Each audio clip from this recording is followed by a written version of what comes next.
I never thought I would find myself in this situation. My name is Jake, and I've been married to Lisa for 6 years. We had what I thought was a solid relationship. We had our ups and downs like any couple, but we had built a life together. We bought a house in a nice neighborhood, had a golden retriever named Max, and even talked about starting a family. But all that seemed to come crashing down in a matter of weeks, and I was left standing in the ruins. The first signs of trouble were subtle. Lisa, who had always loved spending her evenings with me, began to come home late from work more often. At first, I brushed it off. She was busy, right? Work had become more demanding for her. She is a project manager at a marketing firm where deadlines come and go like waves. She always had a knack for managing chaos, but recently it felt like she thrived on it. I remember one night in particular I had made her favorite dinner, creamy fettuccine alfredo, and waited for hours with no word. She finally called at 10 p.m., breathless and flustered, saying she'd lost track of time at a late meeting. I wanted to believe her, and I did until I found the lipstick in her car.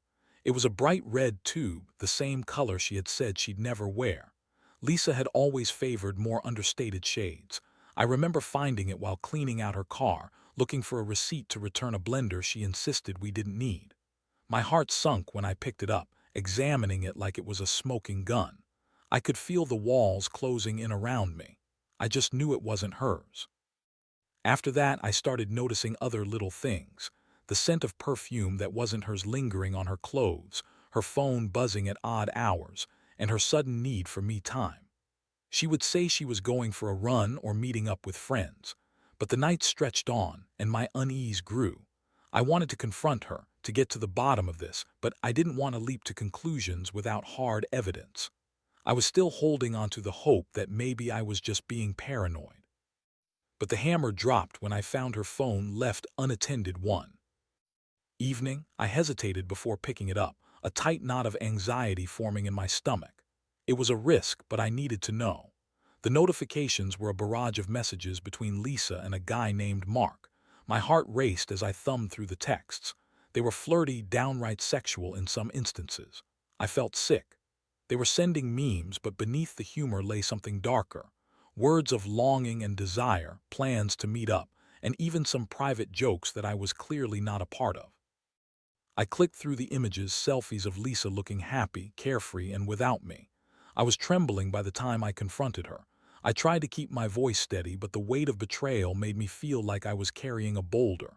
"Lisa, can we talk?" I asked, and she looked up from the couch, a hint of surprise in her eyes. I threw the phone onto the coffee table, the screen lighting up with damning texts. "What's this?" Her face went pale, and I could see the panic set in. "Jake, wait," she started, but I cut her off. I didn't want to hear any excuses. I told her all I had seen, the lipstick, the late nights, the messages. I watched her face morph from shock to defensiveness. "You're overreacting. Those texts don't mean anything. We were just joking around." She spat, her voice rising. I felt a wave of anger wash over me, fueled by the disbelief. "Joking? You think this is a joke? You're cheating on me," I shouted, feeling a cocktail of rage and heartache churn in my gut. Her excuses came pouring out like a floodgate had been opened. She claimed it was just a phase, that she was feeling lost and needed someone to talk to. I felt like I was caught in a surreal nightmare, listening to the woman I loved twist my reality into something unrecognizable. In her eyes I could see a flicker of fear, but mostly I saw a woman who had betrayed the trust we had built. I didn't know what to feel next. Anger was easy, it felt empowering. But beneath that, sadness seeped in like a slow poison. How had we gotten here? As I turned away, the reality of the situation began to settle in. I was a man, betrayed, and the woman I thought I knew was slipping away from me. As I stepped out into the cool night air, that knot in my stomach tightened. I felt lost. I didn't want to let her back in, but I also didn't know what to do next. There were no easy answers, and my heart was torn between the love I had for her and the betrayal that had shattered what I thought we had. I decided I needed a plan, a way to reclaim my life, but first, I had to make sense of the emotions swirling inside me. This was the beginning of a journey I never expected to take, where calculated strength would become my armor. I would not be the weak man she thought I was. In the days that followed my confrontation with Lisa, I found myself in a haze of emotions. The initial shock began to give way to a simmering anger. I was no longer the man who waited at home anxiously for his wife, only to have her come home late with weak excuses. I was a wounded animal, and I wanted to strike back, not just to retaliate but to reclaim my dignity. I needed to remind myself and her that I was not to be underestimated. As I navigated this emotional minefield, I started to channel my pain into something productive. I began hitting the gym more often, using the time to clear my head and build my physical strength. I found solace in the rhythm of weights clanging and the sweat dripping down my back. Each rep was a small victory, a reminder that I was still capable of taking control of my life. I traded my old routine of lonely evenings for hours spent lifting, running, and finding strength in my own resilience. I also began to gather evidence. If Lisa thought she could just brush aside her infidelity, she was sorely mistaken. I started following her, not to harass her but to watch. I needed to see who this Mark was, how often they met, and whether the affair was still ongoing. It was a dangerous game, but I needed to know the full extent of what I was dealing with. I'll never forget the first time I saw them together. It was a chilly Saturday afternoon, and I had parked a few blocks away from a local cafe that Lisa loved.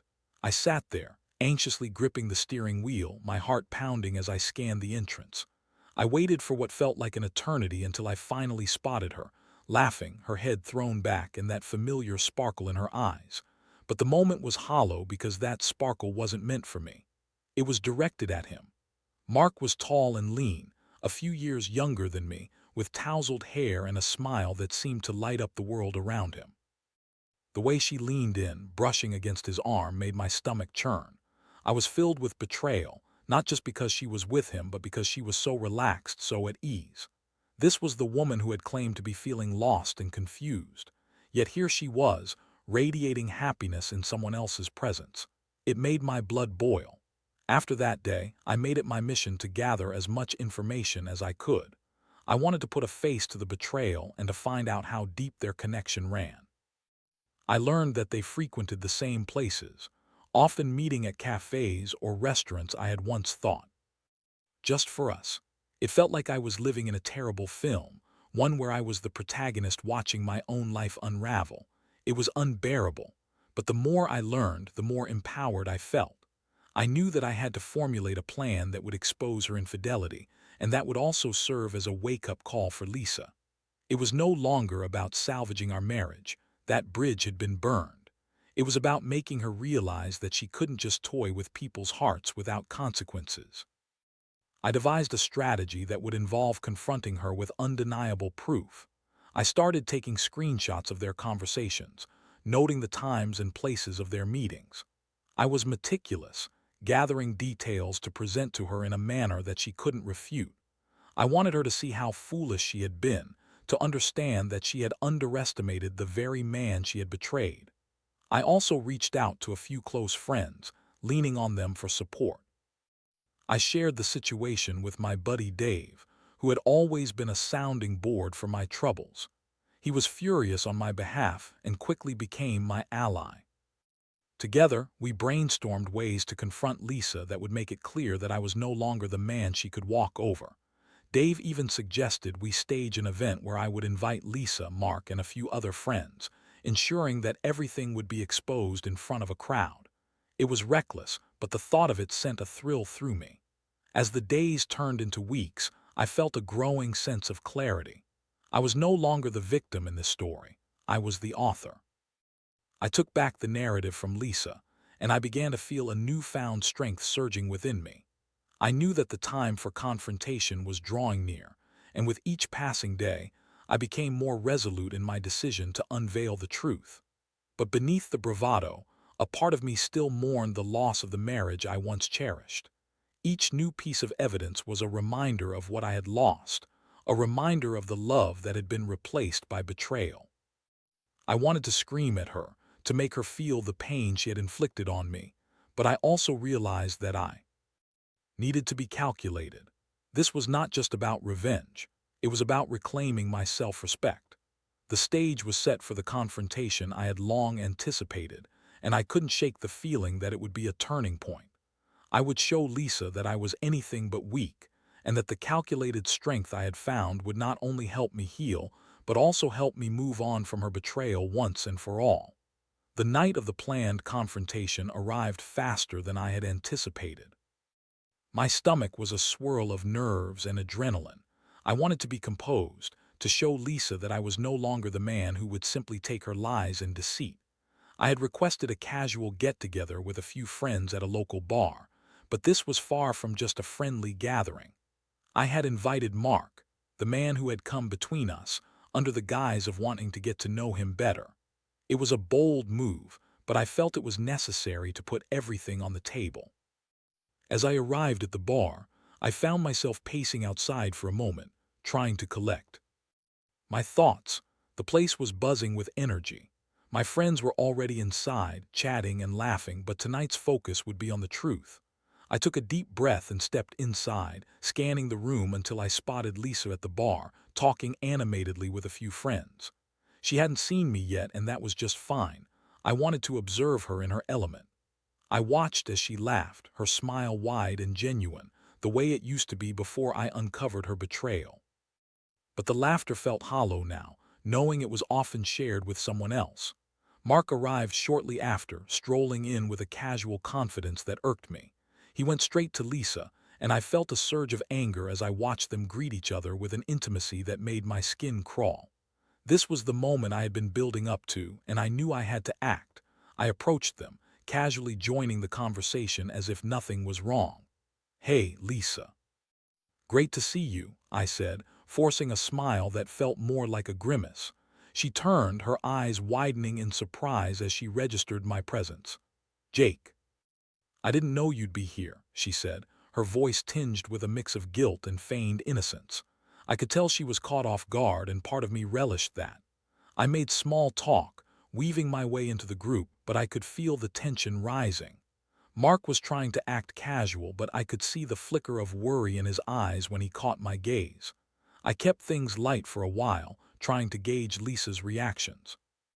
I wanted to expose her in front of our friends, to strip away any facade she might have been hiding behind. As the night wore on, though, I could feel the pressure building, a storm brewing beneath the surface. I finally decided it was time to unleash the truth. "Hey, everyone," I said, raising my voice to gather attention. "I'm glad we could all get together tonight, but I have something important to say." My heart raced as I scanned the faces of my friends, who looked intrigued but confused. Lisa's expression turned from shock to dread. "You know, it's been tough for me lately," I continued, locking eyes with Lisa. "I've been dealing with some personal issues, like, for instance, discovering that my wife has been cheating on me." The words hung in the air like a lead balloon, and the silence that followed was deafening. I could feel the weight of my confession, and I was both terrified and relieved to finally say it aloud. Lisa's face went white, and I could see her desperately trying to come up with a response. "Jake, this isn't the time," she started, but I cut her off. "Oh, but it is the time, Lisa. I've been gathering evidence, texts, photos, everything."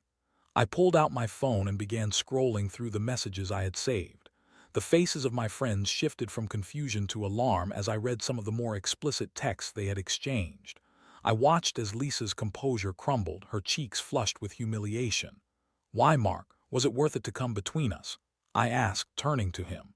"You had to know she was married, right?" The room was tense, the air thick with anticipation. Mark stammered, looking for an escape route. "I didn't know it was serious between you two," he began, but I interrupted, unwilling to let him deflect the blame.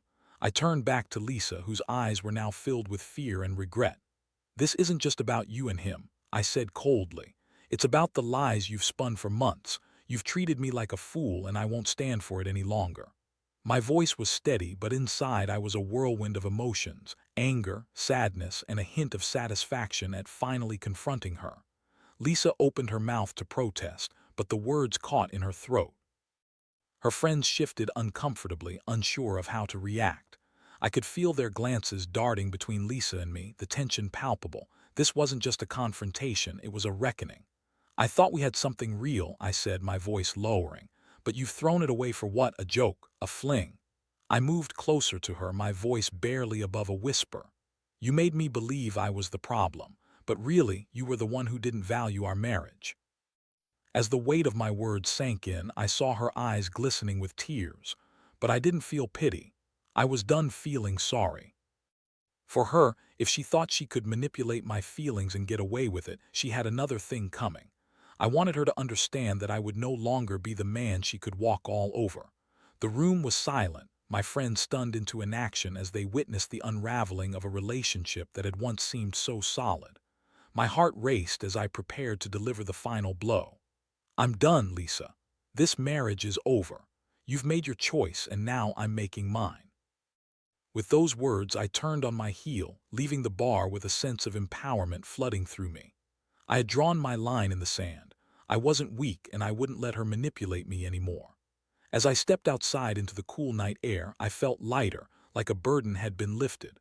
I had shown her my strength, my calculated strength, and that was just the beginning of reclaiming my life. Walking out of that bar, I felt a rush of adrenaline coursing through my veins. The confrontation had been cathartic, a true release of pent-up frustration and heartbreak. For the first time since I had discovered Lisa's betrayal, I felt like I was taking control of my own narrative. I was no longer just a passive participant in my life, but an active player ready to take charge. But underneath that surge of empowerment, reality was creeping in. I had just publicly aired my dirty laundry, and though it felt liberating in the moment, I couldn't shake the feeling of vulnerability. I had laid my heart bare, and now I had to deal with the fallout. I knew Lisa would be furious. Her carefully constructed image had been shattered in front of our friends. I could only imagine how she would react when she finally gathered herself and left the bar. That night, I returned to my empty house, the silence echoing in the halls. Max, our golden retriever, greeted me at the door, wagging his tail and obliviously thrilled to see me. I knelt down to pet him, drawing comfort from his warmth and loyalty. But the reality of my situation hit hard. The life I had built with Lisa was crumbling, and I was left to pick up the pieces. The next day, I was flooded with messages from my friends who had witnessed the showdown. Most were supportive, praising my courage for standing up to Lisa. But there was also a message from Dave that stood out. "You okay, man? I know this must be tough." I appreciated the concern, but tough didn't begin to cover it. I was still grappling with the emotional fallout of everything. Over the next few days, Lisa didn't reach out. I had anticipated her anger, but I had also expected some form of communication, an apology, an explanation, or even an attempt to salvage the relationship. But nothing came. It was almost unnerving how quickly she seemed to disappear from my life, leaving me with nothing but my thoughts and a sense of confusion. I spent my time focusing on myself. I immersed myself in work, spending hours at the office to keep my mind occupied.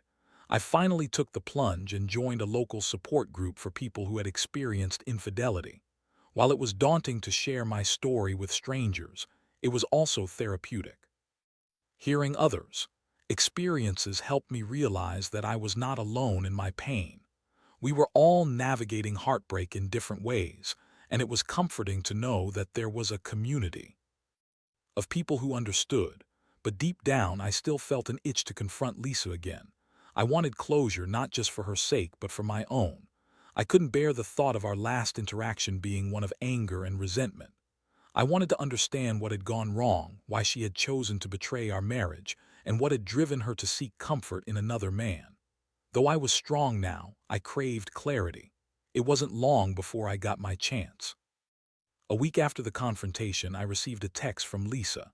It was short and to the point. "Can we talk?"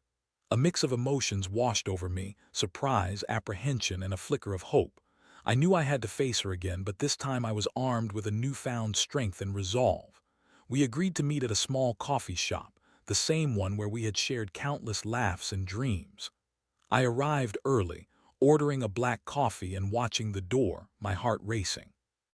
When Lisa finally walked in, she looked different, vulnerable and subdued.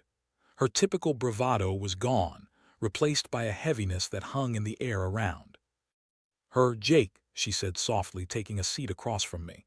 I'm glad you agreed to meet. I nodded, keeping my expression neutral. What do you want to talk about? She took a deep breath, her eyes glistening with unshed tears. I know I messed up. I've been doing a lot of thinking since that night. I didn't realize how much I was hurting you until I saw it all laid out in front of me. I raised an eyebrow, skeptical but curious. And what do you think you were doing? I was trying to find myself, she continued, her voice trembling. I felt so lost, and I thought maybe I could rekindle something that I thought was missing in our marriage, but I realize now that I was just running away from my own insecurities. I never should have turned to Mark. The apology felt hollow, but I didn't want to dismiss her outright. I wanted to hear her out. You could have come to me, Lisa. We could have worked through this together. Instead, you chose to betray me. I know, and I'm so sorry, she said, tears streaming down her cheeks. I was selfish, and I didn't think about how my actions would affect you. I wish I could take it all back, but I know I can't. Her words struck a chord, but I remained guarded. What do you want from me now? Do you want me to forgive you? Do you think we can just go back to the way things were? No, I don't expect that. I just wanted to tell you how sorry I am, she said, her voice breaking. You deserve so much better than what I gave you, and I know you're probably right to want to walk away.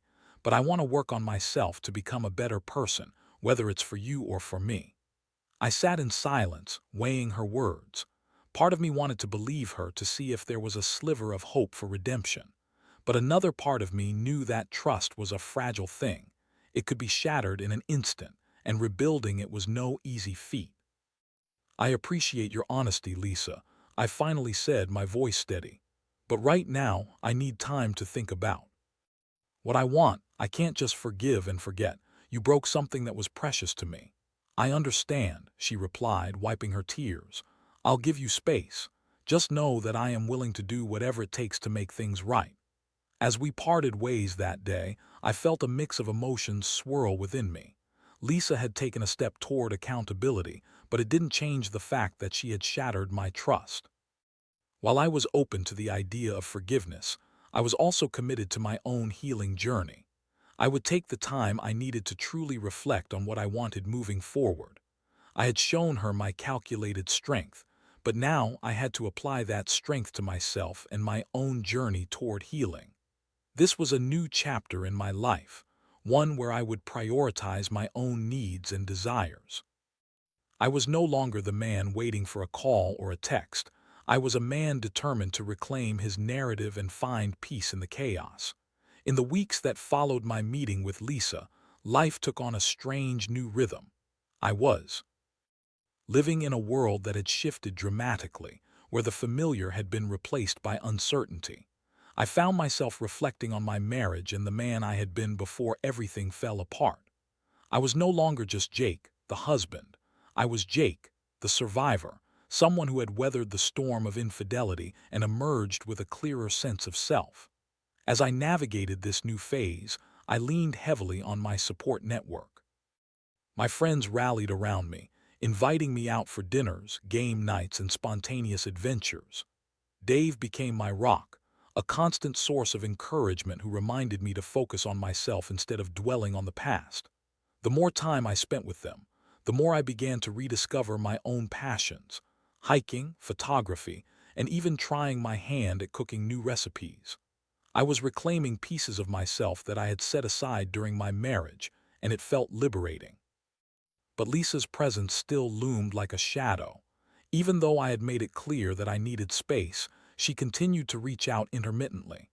Texts came in dribs and drabs, an apology here, a question about how I was doing there. I wasn't ready to respond to them, but I also didn't want to completely shut her out. It was a complicated dance, and I was unsure of the steps. One evening, as I was scrolling through social media, I stumbled upon a post from her, a picture of her with a group of friends, all smiles, as they celebrated a birthday. She looked radiant, free, and carefree.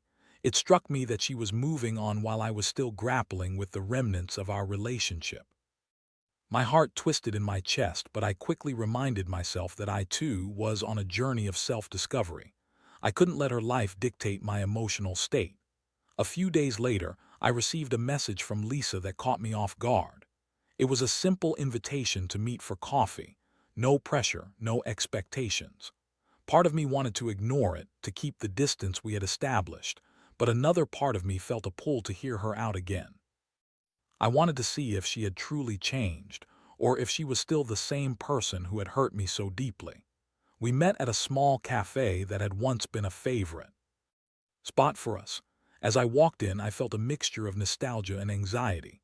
Lisa was already seated at a corner table, her hands wrapped around a steaming mug, her gaze lost in thought. She looked up as I approached, and I saw a flicker of hope mixed with apprehension in her eyes. "Hey," she said softly, attempting a smile. "Thanks for agreeing to meet." I nodded, taking a seat across from her. I wasn't sure if I was ready, but I think I owe it to both of us to talk. She took a deep breath, her expression serious. "I've been doing a lot of self-reflection since we last spoke. I realize how much I hurt you and how selfish my actions were. I've been working on myself, going to therapy and trying to understand why I did what I did." I listened intently, my heart guarded but curious. "And what have you learned?" "I've learned that I was running away from my own insecurities and using my unhappiness as an excuse to justify my actions. I didn't appreciate what we had until I risked losing it all," she admitted, her voice quivering with vulnerability. "And I'm not asking for forgiveness, but I hope to show you that I'm committed to changing." The sincerity in her voice struck a chord within me. I could see the pain etched on her face, but I also knew that change required time and action, not just words. "I appreciate that you're seeking help, Lisa," I said carefully. "But trust isn't something that can be rebuilt overnight. I need to know that you're serious about making amends, not just for me, but for yourself." "I understand," she replied, her eyes glistening as she spoke. "I'm not here to pressure you into anything. I just want you to know that I'm willing to do the work. I want to be better, not just for you, but for me too." As we spoke, I felt a flicker of the connection we once had. We shared memories and even some laughter about the silly things we'd done together. But as nostalgic as it felt, I couldn't ignore the fact that those moments were intertwined with pain and betrayal. I wanted to believe her, but the scars were still fresh. After a long conversation, we reached an unspoken agreement. We would take small steps toward rebuilding our relationship, but it would be on my terms. I told her I needed time to figure out if I could even entertain the idea of reconciliation. She nodded, accepting my boundaries. As I left the cafe, I felt a swirl of conflicting emotions. I had walked into that meeting prepared to shut the door on our relationship for good, but instead, I found a glimmer of hope. It was terrifying to think about the possibility of opening my heart again, but I realized that I had also grown in ways I hadn't anticipated. Rebuilding trust would take time, and I was ready to take that journey, but I needed to do it thoughtfully. I had discovered my strength, and now it was about channeling that strength into making decisions that were right for me, regardless of Lisa's actions. I started to focus on what rebuilding my life would look like. I poured energy into my hobbies, friendships, and personal growth. I even began to consider the idea of dating again, not to fill a void but to explore new connections. The thought was both exciting and daunting, but I was ready to step into this new chapter of my life, one where I was in control. With each passing day, I reminded myself that I was not defined by my past nor by Lisa's choices. I was carving out a new identity, one that embraced healing, growth, and the promise of a future filled with possibilities. I would move forward, whether that meant rebuilding with Lisa or forging a new path entirely. It was my choice to make, and for the first time in a long while, I felt empowered to make it. As the days turned into weeks, I found myself in a state of careful optimism. Lisa and I maintained sporadic communication, and I began to see glimpses of the woman I had fallen in love with long before the betrayal. She was making genuine efforts to change, attending therapy regularly, and even reaching out to some mutual friends to apologize for her actions.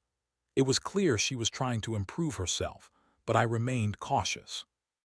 I wasn't ready to dive back into a romantic relationship, and I needed to keep my guard up.